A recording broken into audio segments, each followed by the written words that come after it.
Bismillahirrahmanirrahim. Assalamualaikum warahmatullahi wabarakatuh. Alhamdulillahirrahmanirrahim. Hari ini kita bertemu kembali di mata pelajaran IPA. Insya Allah pada pertemuan kita kali ini kita masih membahas tentang klasifikasi makhluk hidup. Oke, yang dimana kompetensi dasar dari pertemuan kita kali ini adalah mengklasifikasikan makhluk hidup dan benda berdasarkan karakteristik yang diamati, dan diharapkan dari proses pembelajaran yang kita lakukan kali ini Ananda mampu mengklasifikasikan makhluk hidup berdasarkan kunci determinasi, kemudian mampu mengetahui serta dapat menjelaskan sistem klasifikasi 5 kingdom.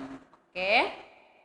Nah, sebelumnya kita review terlebih dahulu pembelajaran yang sudah kita bahas di pertemuan sebelumnya, yaitu tentang klasifikasi makhluk hidup, yang dimana pada pertemuan kita kemarin sudah membahas sedikitnya tentang klasifikasi makhluk hidup. Nah, kita tahu bahwa makhluk hidup ini sangat banyak ragamnya di dunia ini ya. Nah, dimana diperlukanlah adanya sebuah klasifikasi makhluk hidup untuk memudahkan kita dan untuk mengenali kita terhadap makhluk hidup tersebut. Nah, makhluk hidup itu dikelompokkan berdasarkan persamaan ciri yang dimiliki. Nah, kemudian untuk lebih memudahkan kita mengenal makhluk hidup tersebut, ada binomial nomenklatur atau sistem penamaan ganda yang digunakan oleh Carolus Linnaeus. Yang kita tahu Carolus Linnaeus ini adalah bapak takson, gitu ya. Kemudian, dia itu mengelompokkan makhluk hidup dan memberikan nama makhluk hidup berdasarkan sistem penamaan ganda dari persamaan ciri, struktur tubuh atau susunan tubuh luarnya.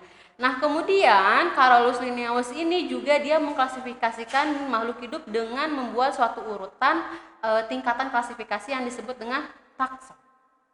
Oke.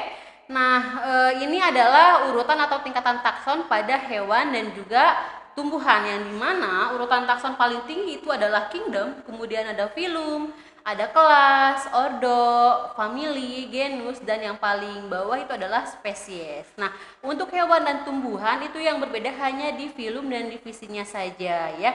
Semakin tinggi tingkatan taksonnya, nah maka persamaan ciri yang dimiliki itu dia akan semakin sedikit. Nah, ya, kekerabatannya semakin jauh. Nah, semakin begitu pun sebaliknya, semakin rendah tingkatan taksonnya, maka persamaan ciri yang dimiliki dia akan semakin banyak. Seperti itu, ya. Oke, nah, tahukah kamu bagaimana cara mengidentifikasi suatu makhluk hidup untuk dimasukkan dalam suatu kelompok?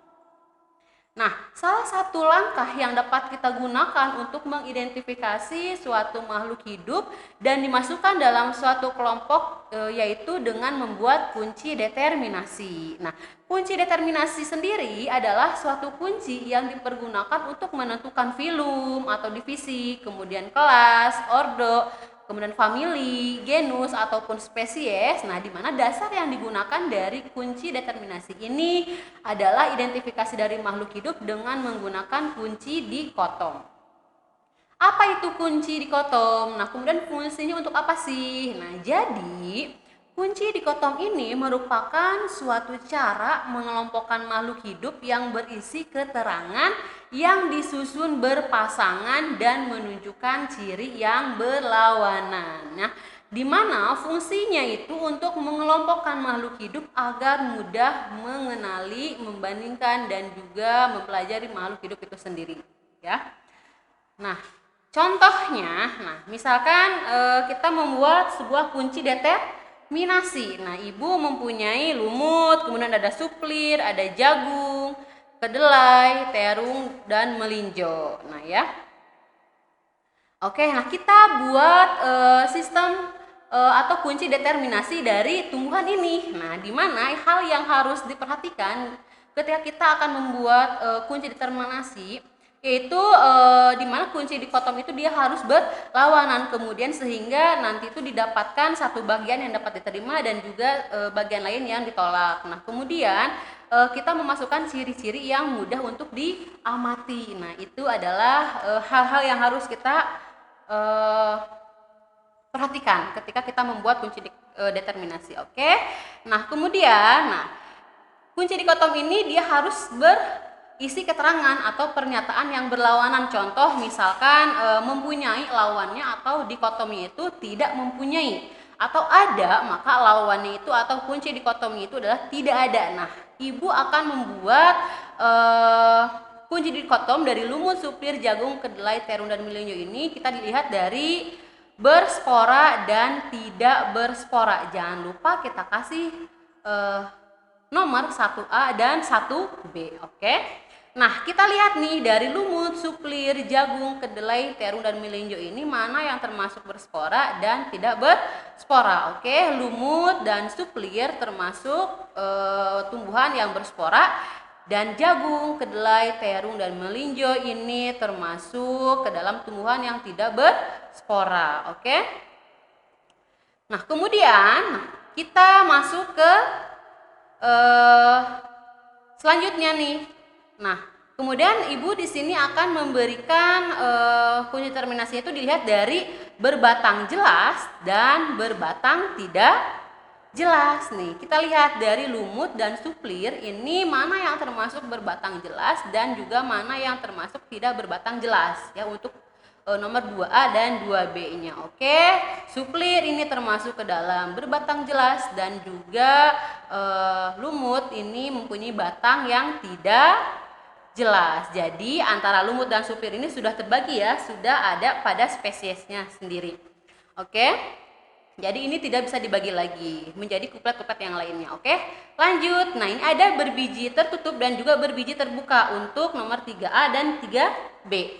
Antara jagung, kedelai, dan juga terung, melinjo, nah ini mana yang masuk ke dalam tumbuhan berbiji tertutup dan tumbuhan berbiji terbuka. Oke, nah jadi jagung, kedelai, dan terung ini termasuk ke dalam tumbuhan berbiji tertutup, sedangkan melinjo ini termasuk ke dalam tumbuhan berbiji terbuka. Oke, nah jagung, kedelai, dan terung ini masih bisa kita bagi lagi atau masih bisa kita buat kupletnya ya, dilihat dari berkeping 2 dan berkeping 1. Oke, untuk nomor 4A dan 4B. Nah, jadi yang termasuk ke dalam tumbuhan berkeping 2 ini adalah kedelai dan terung, dan tumbuhan yang termasuk ke dalam berkeping 1 ini adalah jagung. Nah, oke, kemudian untuk kedelai dan terung kita buat lagi kupletnya, dilihat dari berbunga kupu-kupu dan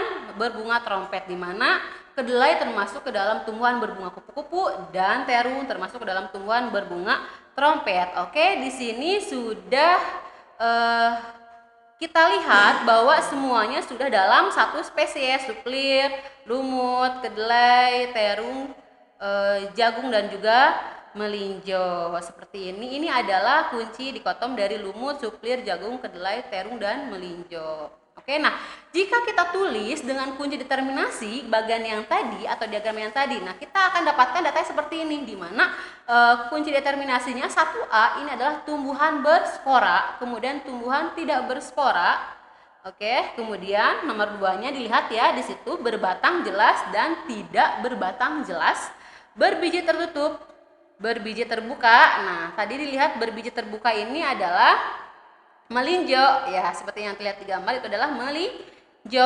Kemudian berkeping 2 nomor 4 itu dan berkeping 1, dan kemudian nomor 5 itu adalah berbunga kupu-kupu dan berbunga trompet. Kita ambil contoh di sini, misalkan kita akan menentukan kunci determinasi dari jagung. Nah, di mana jagung ini termasuk ke dalam tumbuhan berspora atau tidak spora, dilihat dari poin 1A dan 1B-nya ya.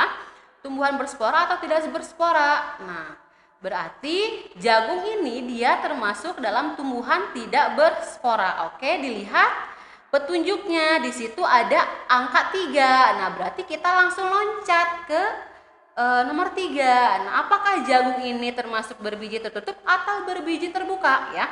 Jadi jagung ini termasuk tumbuhan berbiji tertutup. Nah, lihat petunjuknya ada nomor 4 di samping kanannya. Berarti kita langsung ke poin nomor 4. Nomor 4 ya, 4A berkeping 2 dan 4B berkeping 1. Nah, jagung ini termasuk tumbuhan berkeping 1. Jadi, didapatkanlah rumus atau urutan kunci determinasi dari jagung adalah 1B tumbuhan tidak berspora, 3A berbiji tertutup, dan 4B adalah berkeping 1. Itu adalah kunci determinasi dari jagung. Oke?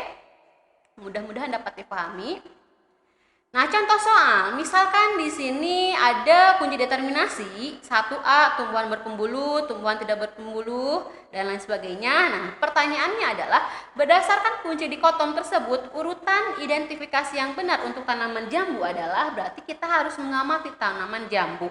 Oke, lihat nomor 1A, apakah tanaman jambu ini tumbuhan termasuk tumbuhan yang berpembuluh atau tumbuhan tidak berpembuluh? Oke, jadi tanaman jambu ini termasuk tumbuhan berpembuluh, berarti 1A. Kemudian lihat petunjuknya ke nomor 2. Oke, kita langsung lihat di poin nomor 2. Apakah jambu berbiji terbuka atau berbiji tertutup? Oke, jambu termasuk tumbuhan berbiji tertutup. Jadi 2B ya. Kemudian lihat petunjuknya di samping kanan ini ada nomor 3. Kemudian apakah jambu ini berkeping 2 ataukah berkeping 1? Nah, jambu termasuk ke dalam tumbuhan berkeping 2. Lihat petunjuknya di samping kanan ada nomor 4. Kita langsung pergi ke nomor 4. 4A bertulang daun menyirip atau 4B bertulang daun sejajar. Nah, jambu mempunyai tulang daun menyirip. Jadi, bisa kita simpulkan bahwa kunci determinasi dari tanaman jambu adalah 1A, 2B, 3A, dan 4A. Oke, jadi jawabannya adalah B. Oke, mudah ya. Nah, dasar-dasar klasifikasi makhluk hidup ini ditentukan berdasarkan persamaan dan perbedaan yang dimiliki makhluk hidup tersebut. Nah, kemudian ditentukan berdasarkan ciri bentuk atau morfologi dan juga alat dalam tubuhnya, anatominya ya. Kemudian ditentukan berdasarkan manfaat, ukuran, tempat hidup dan juga cara hidupnya, seperti itu. Nah, oke, sekarang kita masuk ke sistem klasifikasi 5 kingdom. Nah, klasifikasi makhluk hidup ini dikembangkan oleh Robert H. Whittaker pada tahun 1969, yang dimana pengelompokan itu dikenal dengan sistem klasifikasi 5 kingdom. Oke, nah seperti apa sih klasifikasi 5 kingdom itu? Nah, oke, kita bahas satu persatu ya. Jadi, sistem klasifikasi 5 kingdom ini terdiri dari Monera, kemudian kingdom Protista, kemudian kingdom Fungi, kingdom Animalia, dan juga kingdom lantai. Oke, kita bahas satu persatu ya dari masing-masing kingdom ini. Nah, yang pertama ini adalah kingdom Monera, di mana ciri-ciri dari kingdom Monera ini adalah merupakan makhluk hidup uniseluler atau memiliki satu sel. Kemudian makhluk hidup yang bersifat prokaryotik atau selnya itu tidak memiliki membran inti, dan Monera juga termasuk ke dalam mikroskopik. Artinya mikroskopik itu adalah makhluk hidup yang berukuran kecil, mikroskopis, yang dimana untuk melihatnya itu atau untuk mengamatinya itu kita memerlukan suatu alat yang dinamakan dengan mikroskop. Oke, seperti yang terlihat di gambar, ini adalah gambar dari mikroskop cahaya.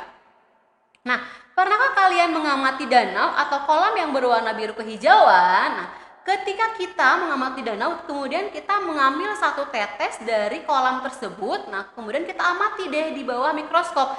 Nah, ketika kita amati di bawah mikroskop, maka akan ada beberapa organisme yang termasuk ke dalam kingdom Monera. Nah, contohnya makhluk hidup yang termasuk ke dalam kingdom Monera ini adalah bakteri dan juga ganggang biru atau cyanobacteria. Ya, nah ini adalah bakteri dan cyanobacteria atau ganggang hijau biru. Ya, di mana bakteri ini merupakan organisme atau makhluk hidup yang paling banyak jumlahnya dibanding dengan organisme yang lainnya gitu. Kemudian bakteri ini juga dapat kita temui di hampir semua tempat, misalkan di tanah, di udara ataupun di air. Nah, di mana dalam proses simbiosisnya dengan organisme lain, si bakteri ini bisa berperan sebagai agen parasit bahkan dalam tubuh kita sendiri ya, dalam tubuh manusia. Nah, di mana beberapa bakteri ini dikenal sebagai agen penyakit, namun ada juga beberapa keluarga bakteri ini yang dia itu dapat bermanfaat misalkan di bidang pengobatan, industri ataupun di bidang pangan. Oke. Nah, ini adalah beberapa bentuk bakteri, yaitu ada yang berbentuk opus atau bulat, kemudian ada yang berbentuk bacillus atau batang silinder, dan yang C ini adalah spirillum atau lengkung, spiral gitu ya. Oke.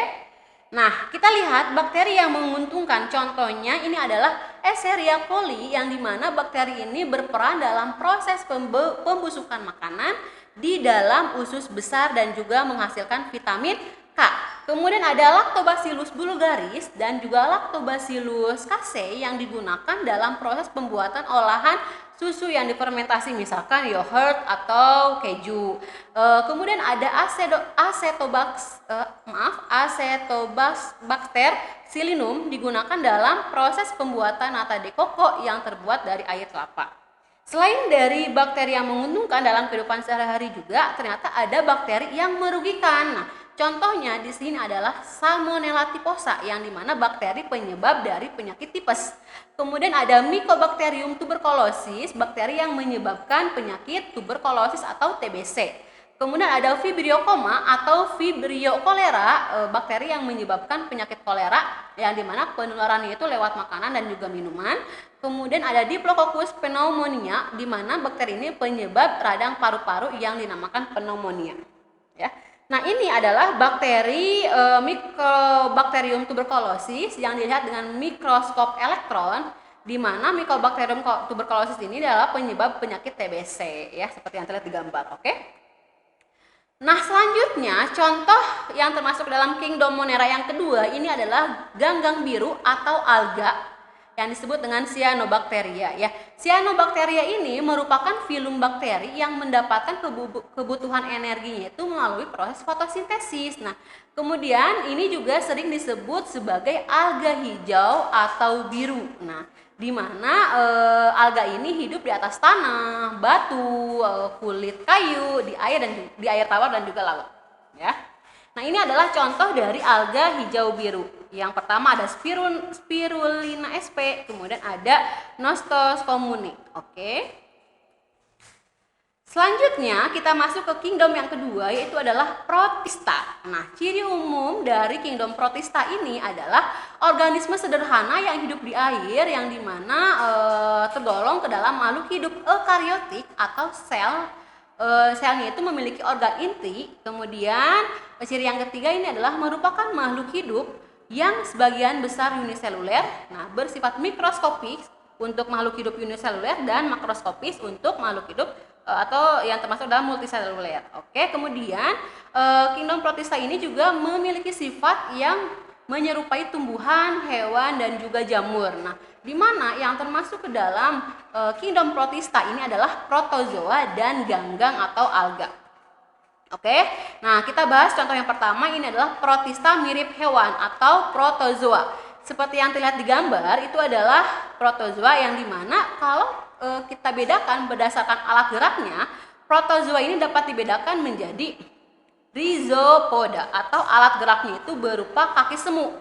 Contohnya amuba, seperti yang terlihat di gambar, ya ini amuba. Kemudian ada ciliata atau alat geraknya itu berupa bulu getar atau cilia. Contohnya adalah paramecium. Kemudian yang ketiga ini adalah flagellata, di mana alat geraknya itu berupa bulu cambuk atau flagellum. Contohnya adalah Euglena yang terlihat di gambar. Dan yang terakhir ini adalah sporozoa atau dia itu tidak mempunyai alat gerak. Contohnya Plasmodium tertiana. Oke, itu adalah Protista mirip hewan atau protozoa. Kemudian Protista mirip tumbuhan atau alga dan ganggang atau alga atau ganggang, ya. Dimana kalau kita lihat berdasarkan warna tubuhnya, ganggang ini dibedakan menjadi 5 divisi ini. Yang pertama ada alga hijau atau Chlorophyta. Nah, dia itu mengandung klorofil sebagai bahan makanan dengan protein yang tinggi. Contohnya adalah Chlorella dan Spirogyra. Kemudian ada alga keemasan atau Chrysophyta. Nah, di mana ini banyak dijumpai di permukaan tanah yang lembab. Nah, contohnya ini ada ganggang kersik di atom, ya. Kemudian ada alga coklat atau Phaeophyta, di mana dia itu mempunyai zat warna yang disebut dengan fukosantin dan bermanfaat sebagai bahan makanan, pembuatan pasta gigi, bahan krim kosmetik dan juga kembang gula. Contohnya adalah Sargassum dan juga Macrocystis. Oke. Oke, divisi yang selanjutnya ini adalah alga merah atau Rhodophyta, di mana alga merah ini mengandung zat warna phycoerythrin dan juga phycocyanin yang warna biru, dikenal sebagai bahan untuk pembuatan agar-agar. Nah, contohnya di sini adalah Eusema spinosum. Dan divisi yang terakhir itu adalah Euglenophyta, yang dimana ini adalah bergerak aktif seperti hewan dan berfotosintesis seperti tumbuhan. Contohnya ini adalah Euglena viridis dan Euglena gracilis. Ada protista mirip jamur. Nah, protista mirip jamur ini contohnya Mycomycota atau jamur lendir yang sering dijumpai pada sampah kayu lapuk, contohnya seperti yang terlihat di gambar, Physarum polycephalum. Dan yang kedua ini adalah Oomycota atau jamur air, ditemukan di bangkai serangga yang tergenang air, contohnya adalah Saprolegnia. Oke, seperti yang terlihat di gambar. Kemudian ini adalah protista yang bersifat makroskopis dan juga mikroskopis. Yang mikroskopis contohnya tadi ada Paramecium, Amoeba, Euglena, dan protista makroskopis itu adalah kelompok ganggang atau alga seperti yang terlihat di gambar ya. Oke, yang ketiga ini adalah kingdom fungi atau jamur. Nah, ciri-ciri umum dari kingdom fungi ini dia hidup di tempat lembab, kemudian mempunyai inti dan memiliki dinding inti eukariotik, kemudian tidak memiliki klorofil, bersifat heterotrof.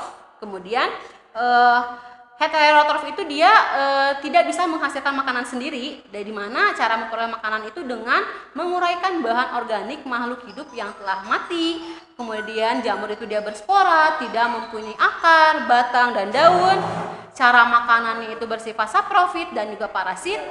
Dan perkembangbiakannya itu secara seksual dengan menghasilkan spora, dan seksualnya itu dengan benang-benang putih halus yang disebut dengan hifa. Oke, seperti yang terlihat di gambar, di mana tubuh jamur ini dia terdiri atas benang-benang halus yang disebut dengan hifa, di mana hifa itu nanti dia akan saling bersambungan membentuk miselium. Nah, contohnya itu makhluk hidup yang termasuk kelompok jamur itu misalkan jamur roti, ragi tape, kemudian jamur tiram, dan jamur kayu. Jadi kalau misalkan kita punya roti ini, kita diamkan roti itu berhari-hari, maka dia akan timbul jamur, ya kan? Dimana jamur itu dia semakin hari akan semakin banyak karena jamur itu bereproduksi dengan spora, yang dimana nanti akan membentuk hifa seperti itu. Oke?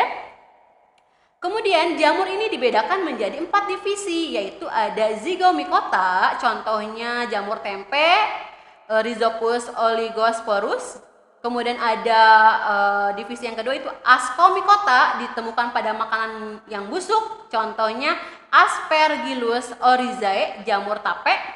Kemudian ada Basidiomycota, berbentuk seperti payung atau tudung, dan juga terdapat sisir yang mengandung basidium, dan juga dia berispora atau spora. Nah, contohnya itu adalah jamur tiram atau Pleurotus ostreatus. Kemudian ada Deuteromycota, itu ada jamur yang menyebabkan penyakit panu pada manusia. Contohnya adalah Sclerotium rolfsi, penyebab penyakit busuk pada tanaman, dan juga Trichopiton, penyebab penyakit kurat. Oke? Nah, yang keempat ini adalah kingdom plantae atau tumbuhan, di mana ciri-ciri umumnya itu dia bersifat eukariotik, artinya sel-selnya itu sudah memiliki membran inti. Kemudian autotrof, bisa membuat makanan sendiri dengan proses fotosintesis. Kemudian multiseluler, artinya terdiri dari banyak sel, dan berklorofil. Itu adalah ciri-ciri umum dari kingdom plantae atau tumbuhan. Berdasarkan susunan tubuh atau morfologi tumbuhan ini dibedakan menjadi 2 kelompok besar, yaitu yang pertama tumbuhan tidak berpembuluh atau Talophyta, yang dimana cirinya itu dia tidak memiliki pembuluh angkut xilem dan phloem, dan serta belum mempunyai akar, batang, dan daun sejati. Contohnya ini adalah tumbuhan lumut atau Bryophyta. Yang kedua ini adalah tumbuhan tumbuhan berpembuluh atau disebut juga dengan Cormophyta, yang dimana tumbuhan ini memiliki pembuluh angkut xilem dan phloem serta mempunyai akar, batang, dan daun sejati. Nah, contohnya ini adalah tumbuhan paku Pteridophyta, kemudian tumbuhan berbiji Spermatophyta, ada Gymnospermae dan juga Angiospermae. Yang kelima ini adalah kingdom animalia. Nah, di mana kingdom animalia ini cirinya itu dia bersifat eukaryotik, artinya sel-selnya itu dia sudah memiliki membran inti. Kemudian heterotrof, tidak bisa membuat makanan sendiri, dan juga multiseluler, terdiri dari banyak sel. Nah, di mana kingdom animalia ini dibedakan menjadi hewan invertebrata dan juga avertebrata atau avertebrata dan vertebrata, di mana vertebrata ini dia hewan yang memiliki tulang belakang dan invertebrata ini dia yang tidak memiliki tulang belakang. Contohnya ada Porifera, Coelenterata, Vermes, Mollusca, Arthropoda, Echinodermata. Kemudian kelompok hewan vertebrata ada ikan, Pisces, amfibi, reptil, aves, dan juga mamalia. Nah, untuk kingdom animalia dan juga kingdom plantae ini akan kita bahas kupas lebih lanjut di pertemuan selanjutnya ya. Oke, untuk pertemuan kita pada hari ini dicukupkan sekian. Mudah-mudahan semuanya dapat dipahami dengan baik. Wabillahi taufik wal hidayah. Wassalamualaikum warahmatullahi wabarakatuh.